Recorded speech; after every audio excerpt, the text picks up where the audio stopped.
Hello everyone, welcome on my YouTube channel JMD education. तो बेटा आज हम आपके क्लास 11th की बुक हॉर्नबिल की फर्स्ट पोएम करेंगे जिसका नाम है अ फोटोग्राफ। बहुत खूबसूरत पोएम है।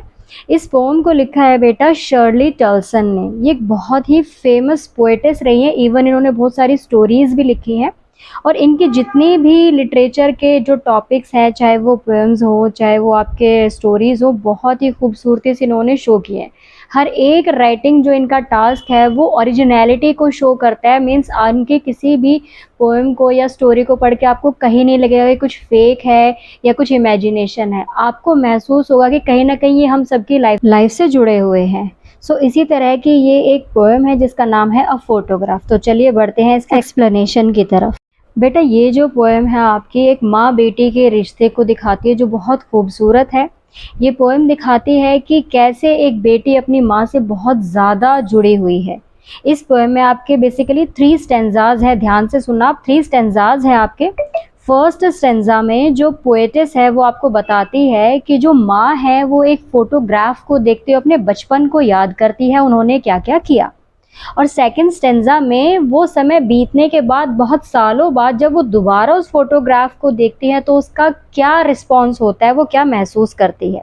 और थर्ड स्टेंजा में बताया गया है कि उस माँ के मरने के उस बेटी की ज़िंदगी में क्या बदलाव आते हैं और उसकी लाइफ कैसी हो जाती है। इस पोएम में जो बेटी है वो एक फ़ोटोग्राफ लेके बैठी है और उस फोटोग्राफ को देखते हुए इस पोएम को बना रही है। वो क्या कहती है, the cardboard shows me how it was. ये जो कार्डबोर्ड वर्ड है बेटा ये शो करता है एक फोटो फ्रेम को। क्यों इसे कार्डबोर्ड कहा गया है, क्योंकि जो फोटो फ्रेम होता है उसके पीछे गत्ता होता है जिस पर कि फोटोज को पेस्ट किया जाता है, इसलिए यहाँ पर फोटोग्राफ वर्ड की जगह कार्डबोर्ड वर्ड शो किया गया है। तो कार्डबोर्ड का मतलब ही यही है, एक तरह से वो गत्ता जिसके ऊपर एक फोटो पेस्ट है। वो कहती है कि ये जो फोटो है, ये जो कार्डबोर्ड है वो मुझे दिखा रहा है, वो समय दिखा रहा है कौन सा, when the 2 girl cousins went paddling. ये 2 गर्ल कजन्स कौन है, 2 लड़कियां हैं जो कजन सिस्टर्स हैं और ये उसकी मदर की कजन सिस्टर्स हैं और ये पैडलिंग के लिए गई हुई है। बेटा पैडलिंग का मतलब होता है कि एक तरह से बोटिंग करना। तो ये दोनों के दोनों जो है पैडलिंग या बोटिंग के लिए गई हुई है। And each one holding one of my mother's hand. और ये दोनों के दोनों क्या कर रहे हैं, दोनों के दोनों ने मेरी मदर का हैंड पकड़ा हुआ है। एक ने एक तरफ से पकड़ा हुआ है और एक ने दूसरी तरफ से। And she the big girl, big girl कौन, इसकी मदर, क्योंकि वो इन दोनों कजन सिस्टर से बड़ी है। She the big girl some 12 years or so, कि ये जो सबसे बड़ी लड़की है जो पोएटेस की मदर है ये लगभग 12 साल या उससे ज़्यादा ही है। और ये तीनों की तीनों सिस्टर्स बहुत ज़्यादा खुश हैं, बहुत इंजॉय कर रही है अपने सी बीच हॉलीडे को। और ये तीनों के तीनों क्या कर रही हैं, all 3 stood still to smile through their hair at the uncle with the camera. क्या मतलब है इन वर्ड्स का, स्टूड स्टिल, स्टूड का मतलब खड़े रहना, स्टिल मतलब बिल्कुल शांत। और ये तीनों क्या कर रही हैं, ये तीनों के तीनों अपने अंकल की तरफ देख रही हैं जो कि कैमरा से इनकी फोटो क्लिक कर रहे हैं। और जिस टाइम ये कैमरा की तरफ देख रही हैं ये स्माइल कर रही हैं। और कैसे स्माइल कर रही हैं, अपनी लहराती हुई जुल्फों के पीछे से, हेयर के पीछे से। कहने का मतलब क्या है, पोएटेस क्या कह रही हैं कि जिस समय ये खड़ी हैं ये अपने अंकल की तरफ देखकर स्माइल कर रही हैं और हवा में इनकी जुल्फें लहरा रही हैं और इनका हंसता हुआ मुस्कुराता हुआ चेहरा इनकी जुल्फों के पीछे से दिख रहा है। इसके बाद पोएटेस क्या कहती है, वो कहती है a sweet face my mother's that was before I was born. Sweet face मतलब प्यारा चेहरा। वो कहती है कि मेरी जो माँ है उनका चेहरा बहुत प्यारा था और ये बात कब की है, जब मैं पैदा भी नहीं हुई थी। मतलब मेरे पैदा होने से पहले मेरी माँ बहुत प्यारी दिखती थी। And the sea which appears to have changed less. अब पोएटेस कहती है कि वो सी, वो समुद्र, which appears to have changed less. Appears मतलब दिखना, चेंज्ड मतलब बदला हुआ, लेस मतलब कम। कि ये जो समुद्र है वो बहुत कम बदला है, ज़्यादा कुछ चेंजेस इसमें नहीं आए हैं क्योंकि वो वैसे का वैसा ही है। क्या कर रहा है समुद्र, washed their terribly transient feet. Terribly मतलब बहुत ज़्यादा, टेरिबल आपने सुना है ना, बहुत ज़्यादा। ट्रांजिएंट कोई ऐसी चीज़ जो बहुत छोटे टाइम पीरियड के लिए रहती है, जो बहुत जल्दी बदल जाए या वहाँ पर ना रहे। फीट मतलब पाँव। कहने का मतलब क्या है कि वो जो समुद्र है जो कि बहुत ज़्यादा नहीं बदला है, वो उनके बहुत ही थोड़े समय तक रहने वाले पाँव को धो रहा है। बहुत ही थोड़े समय तक क्यों रहेंगे पाँव, पहली बात तो ये गर्ल्स बड़ी हो जाएंगी, ग्रो हो जाएंगी, दूसरी बात वो हमेशा यहाँ नहीं रहेंगे। तो फर्स्ट स्टेंजा में पोएटेस ने बताया है उस सीन को, उस ईयर को, उस टाइम को जब उसकी मदर ने वो टाइम एंजॉय किया। अब सेकंड स्टेंजा में पोएटेस क्या कहती है देखेंगे अब एक साथ। वो कहती है सम 20-30 ईयर्स लेटर, मतलब जिस टाइम की वो फोटोग्राफ है, जिस टाइम उसकी मदर 12 साल की थी, उसके 20 से 30 साल बाद क्या होता है, she would laugh at the snapshot.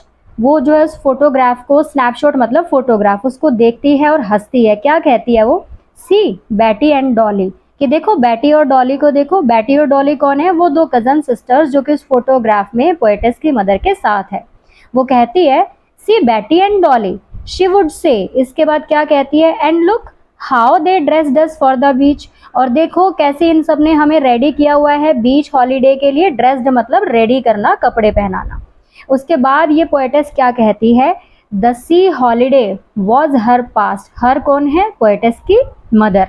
वो कहती है कि मेरी माँ को वो हॉलीडे बीच थी जो बहुत पसंद थी, वो उसका पास्ट टाइम है, क्योंकि वो टाइम कभी वापस नहीं आएगा। उसने बहुत इंजॉय किया था इस टाइम पीरियड को, तो इसीलिए the sea holiday was her past, मतलब सी हॉलीडे उसकी मदर का पास्ट है।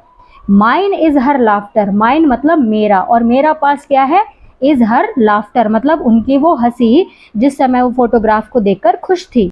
तो यहाँ पर बेटा आपका सेकंड स्टेंजा खत्म हो जाता है, जिसमें कि पोएटेस बता रही हैं कि फोटोग्राफ का जो टाइम था उसके 20-30 साल बाद उसकी मदर जिंदा थी, और उस टाइम वो कैसे अपने पुराने टाइम को याद कर रही है। और अभी तक आपको ये भी पता चला होगा कि कैसे दोनों माँ बेटे एक दूसरे के बहुत करीब हैं, एक दूसरे की खुशी में खुश है। अब बढ़ते हैं थर्ड स्टेंजा की तरफ। थर्ड स्टेंजा में क्या होता है, the first line is now she's been dead nearly as many years as that girl live. That's mean now she is been, she कौन, उसकी मदर, डेड, डेड मतलब वो एक्सपायर हो चुकी है, वो मर चुकी है। Nearly as many years as that girl lived, मतलब उनको मरे हुए कितने साल हो चुके हैं, जिस फोटोग्राफ में जो सबसे बड़ी लड़की थी मतलब उसकी मदर, जितनी उनकी एज थी फोटोग्राफ में मतलब 12 साल, मीन्स उनको मरे हुए लगभग 12 साल हो चुके हैं। देखो मीन्स पोएटेस बहुत ज़्यादा उदास है कि अब उसकी मदर उसके साथ नहीं है। अब आगे क्या वो कहती है, and of this circumstance there is nothing to say at all. Circumstance means situation, एक तरह से स्थिति, कि अब इस स्थिति में मेरे पास कहने के लिए कुछ भी नहीं है, मैं कुछ नहीं कह पा रही, क्योंकि मैं खुद बहुत टूट चुकी हूँ अंदर से। मेरी बेस्ट फ्रेंड जो हमेशा मेरे साथ खड़े रही, आज वो मेरे साथ नहीं है। और क्या वो कहती है एंड में, क्या है उसके पास सिर्फ करने के लिए, इट्स साइलेंस साइलेंसेस, मतलब मेरी ज़िंदगी में हर तरफ सिर्फ और सिर्फ खामोशी ही खामोशी है, इसके अलावा कुछ भी नहीं। अब बेटा आपके क्लास के अकॉर्डिंग आपको पोएटिक डिवाइसेस को भी समझना होगा। इस पोएम में बहुत सारी पोएटिक डिवाइसेस है, जैसे कहीं पर ऑक्सीमोरॉन है, कहीं पर आपका मेटाफोर है, कहीं पर आपका सिमिली है। तो वो हम एक दिन अलग से लेक्चर लेंगे, उस दिन मैं आप सबको एक्सप्लेन कर दूँगी। तब तक के लिए keep liking, subscribing and sharing my YouTube channel because I really need your support. और बेटा प्लीज़ कमेंट बॉक्स में बताना कि आपको एक्सप्लेनेशन कैसी लगी। तब तक के लिए बाय बाय।